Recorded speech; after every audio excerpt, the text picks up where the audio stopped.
हरे कृष्णा। जब भक्ति की गहराई अटूट हो जाती है तो भगवान केवल उपदेश देने के लिए नहीं, अभी तो अपने भक्त के जीवन में चमत्कारिक हस्तक्षेप करने के लिए भी आते हैं।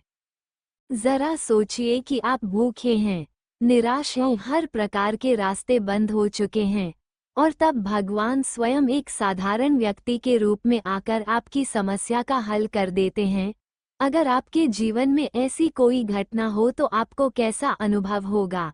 एक ऐसा अनुभव जिसे शब्दों में वर्णित करना असंभव हो जाता है ना? आज हम आपको एक ऐसी ही प्रेरणादायक सुंदर पौराणिक कथा सुनाने जा रहे हैं जिससे हमें ये प्रेरणा मिलेगी कि जब हम प्रभु पर पूर्ण रूप से विश्वास करते हैं, श्रद्धा रखते हैं, तो वे अपने भक्त की सहायता हेतु संपूर्ण संसार के नियमों को भी बदलने की क्षमता रखते हैं। तो चलिए एक भक्त का गुणगान गाते हुए आज हम भगवान की एक विशेष कथा का श्रवण करते हैं। अंत तक इस कथा को अवश्य सुनिए, और अगर यह कथा अच्छी लगे तो इसे अपने मित्रों और परिवारजनों को भी शेयर कीजिएगा। तो चलिए आज की इस विशेष कथा का श्रवण करते हैं।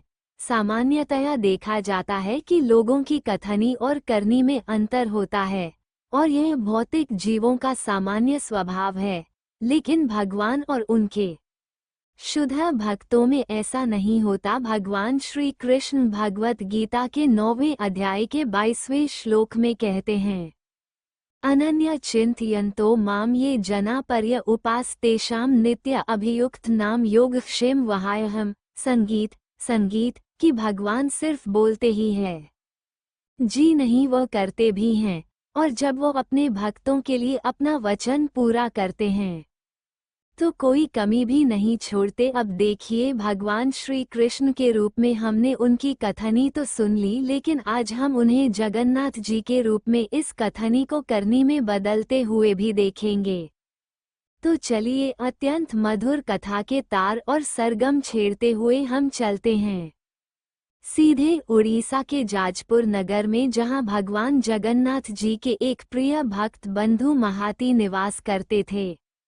उनके परिवार में एक पत्नी, एक पुत्र और 2 पुत्रियां थीं। स्वभाव से वैष्णव गुणों से समृद्ध लेकिन भौतिक लक्ष्मी से संपूर्ण निर्धन ऐसे बंधु महाती भगवान श्री हरि के परम भक्त थे, और प्रतिदिन भिक्षा मांगकर जो मिलता उसी से उनके परिवार का जीवन निर्वाह चलता था। अपने गृहस्थ जीवन से वे संपूर्ण अनासक्त थे, जो कि इस भौतिक देह और संसार की क्षण भंगुरता से वे अच्छे से परिचित थे। अब एक बार क्या हुआ कि उनके नगर क्षेत्र में भयंकर अकाल पड़ा। चारों ओर भूख और प्यास से लोग मर रहे थे।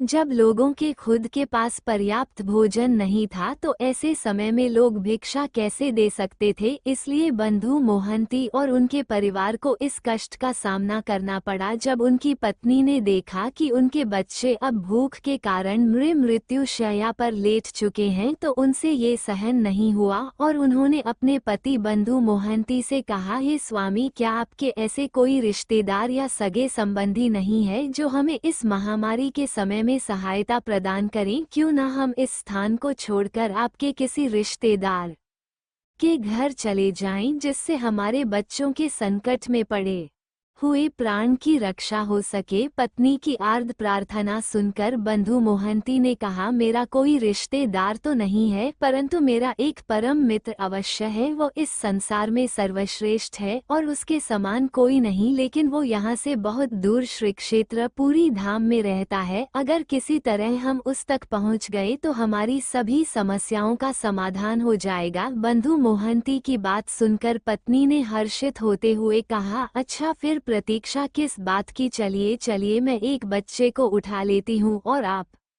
दूसरे को उठा लीजिए, और बिना किसी विलंब अब हम निकलते है पत्नी की बात सुनकर प्रसन्न हुए बंधु मोहंती ने सोचा, चलो इसी बहाने मुझे मेरे प्रभु श्री जगन्नाथ, बलदेव और सुभद्रा जी के दर्शन हो जाएंगे। और बस फिर क्या था, बंधु मोहंती अपनी पत्नी और बच्चों के साथ निकल पड़े अपने परम मित्र के घर जाने के लिए, यानी श्री क्षेत्र पुरी धाम के लिए। 4 दिन की कठोर यात्रा के बाद वे सभी जगन्नाथ मंदिर के सिंह द्वार पर जा पहुँचे। उस समय हजारों लोगों की भीड़ वहां दर्शन के लिए एकत्रित हुई थी, इसलिए सुरक्षा प्रबंध मजबूत था। अब ऐसे समय में मंदिर में जाने का अवसर उन्हें नहीं मिल पाया, इसलिए उन्होंने बाहर से ही पतित पावन जगन्नाथ जी के दर्शन किए और पेजा नाला के निकट स्थित दक्षिण द्वार पर चले गए। यह वही स्थान है जहां मंदिर की रसोई में तैयार किए गए चावलों का मांड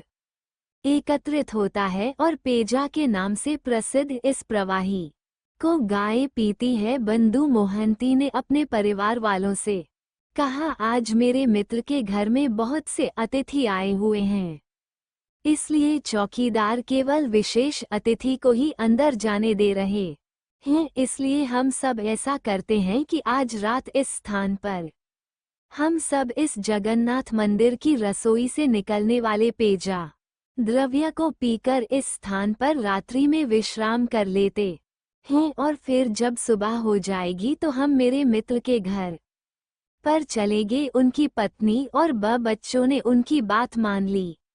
उन्होंने वहां से एक टूटा हुआ कुल्ला ढूंढा और मन भरकर चावल का मान पिया और वहीं पर सो गए। उस रात बंधु मोहंती ने जगन्नाथ जी से प्रार्थना करते हुए कहा, हे जगत के नाथ, आप इस सृष्टि में सभी के पालनहार हैं, क्या हम आपकी सृष्टि से भिन्न हैं? हे प्रभु, हम यहाँ भोजन की कमी के कारण भूख से मर रहे हैं, कृपया हमारी रक्षा करें प्रभु, अन्यथा हम इस शरीर का त्याग कर देंगे। इस प्रकार भगवान का स्मरण करते हुए बंधु मोहंती को नींद आ गई। कुछ समय बाद सभी पुजारी भगवान की संध्याकालीन सेवा पूजा करके अपने अपने घर चले गए, लेकिन हमारे जगन्नाथ जी को नींद कैसे आ सकती थी? और कारण स्पष्ट था, उनका एक परम भक्त अपने परिवार के साथ उनके मंदिर के द्वार पर भूखा जो सो रहा था। भगवान ने सोचा,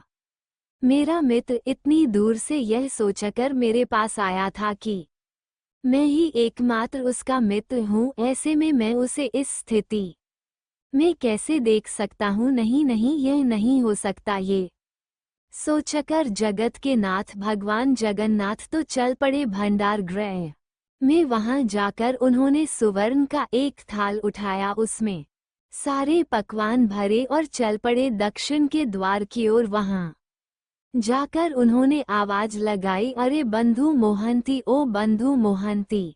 जब बंधु मोहंती ने आवाज सुनी तो उन्होंने सोचा, ये तो मेरा नाम कोई पुकार रहा है। अरे नहीं नहीं, यहाँ मुझे कौन जानता है जो मुझे बुलाएगा? शायद मेरे नाम का कोई और व्यक्ति होगा, उसे बुला रहा होगा। इस प्रकार उन्होंने कोई ध्यान ही नहीं दिया। तब जगन्नाथ जी ने दोबारा आवाज लगाई, अरे ओ जाजपुर वाले बंधु मोहंती, जरा सुनिए तो, आप पेजा नाला के पास अपने परिवार के साथ रुके हुए हैं, कृपया यहाँ आइए, मैं आपके लिए भोजन लेकर आया हूँ। जब बंधु महाती ने ये सुना तो वे उस दिशा में गए और वहाँ जाकर देखा तो भगवान जगन्नाथ एक वृद्ध ब्राह्मण के रूप में भोजन का थाल लेकर खड़े थे। भोजन का थाल देते हुए भगवान ने कहा, कृपया इसका स्वीकार करें और अपने परिवार जनों को भोजन करवाएं। कल प्रातः होते ही मैं आपके लिए सभी व्यवस्था कर दूंगा। बंधु मोहन दी ने अत्यंत प्रसन्नता पूर्वक भोजन लिया और अपने परिवार वालों को जगाया और सभी ने भर पेट भोजन प्रसाद ग्रहण किया। उसके बाद बंधु मोहंती सुवर्ण का थाल वापस देने के लिए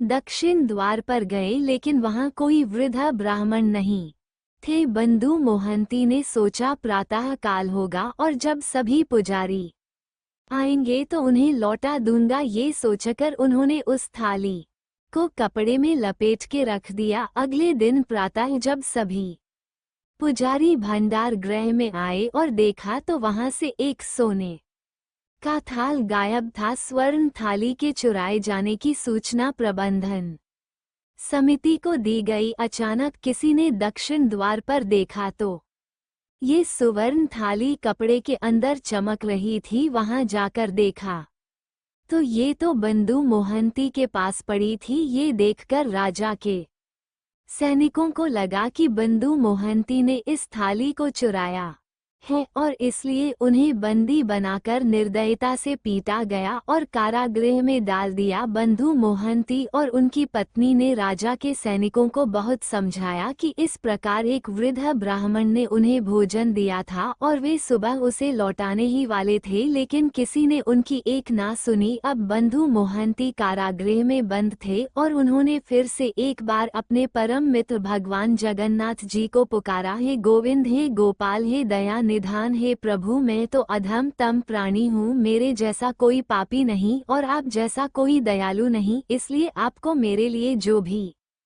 उचित लगे वही करें। मैं आपकी शरण में हूँ प्रभु, मैं आपकी शरण में हूँ। अपने भक्त की प्रार्थना सुनकर भगवान से सहन नहीं हुआ और रात्रि होते ही वे तो निकल पड़े राजा के महल में। राजा के स्वप्न में जाकर उन्होंने राजा को डांटते हुए कहा, हे राजा, ध्यानपूर्वक सुनो। क्या तुम्हारे घर पर जब कोई अतिथि आता है तो क्या तुम उन्हें भूखा सुलाते हो? क्या तुम्हारे महल में कोई ऐसा प्राणी है जो भोजन किए बिना सोता है? मेरा परम मित्र अपने परिवार के साथ मेरे आश्रित होकर मेरे पास आया और अगर उसके लिए मैंने भोजन की व्यवस्था की तो मैंने तुम्हारी कौन सी संपत्ति लूट ली? बताना जरा। तुम्हारे सैनिकों ने उसे चोर समझकर बंदी बना लिया और उसे घोर कष्ट दे रहे हैं। मैं तुम्हें आज्ञा देता हूँ, इसी क्षण जाओ, मेरे उस परम भक्त को मुक्त करो, उसके चरण शुद्ध जल से पखार, उसे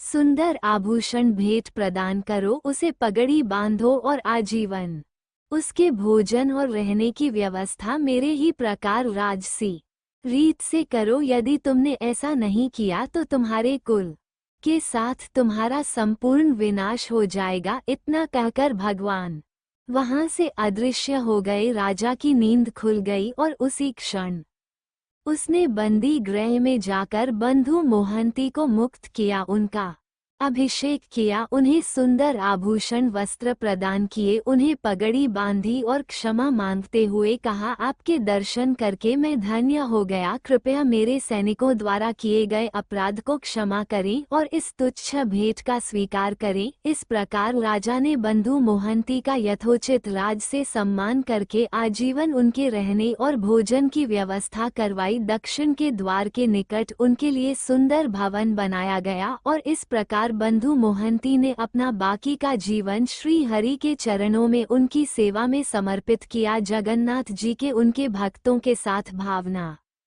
पूर्ण इस आदान प्रदान की कथा ने यदि आपके मन को प्रसन्न किया है और यदि आप चाहते हैं कि जगन्नाथ जी के भक्तों की ऐसी ही मधुर कथाएं जन जन तक पहुंचे तो आप इस कथा को बनाने हेतु हमारा सहयोग दे सकते हैं। अगली जगन्नाथ कथा के लिए आप हमें अपना आर्थिक योगदान भेज सकते हैं। इसके लिए स्क्रीन पर नंबर दिया गया है और डिस्क्रिप्शन बॉक्स में भी इसकी जानकारी दी गई है। आपका सहयोग हमारे लिए अत्यंत मूल्यवान है। तो चलिए हम सब साथ मिलकर हमारी वैदिक सभ्यता की गौरव गाथाओं को इस विश्व के हर कोने में प्रत्येक व्यक्ति के पास पहुंचाते हैं और निजी जीवन से थोड़ा समय निकालकर समाज कल्याण के लिए हाथ मिलाते हैं। इस कथा को अधिक से अधिक लाइक दीजिए और अन्य लोगों तक पहुंचाए। ऐसा करने से हमारा तो उत्साह अनेक गुना बढ़ेगा ही, लेकिन इसके साथ साथ सनातन सभ्यता के प्रचार करने का पुण्य फल आपको भी अवश्य प्रदान होगा। हरे कृष्णा।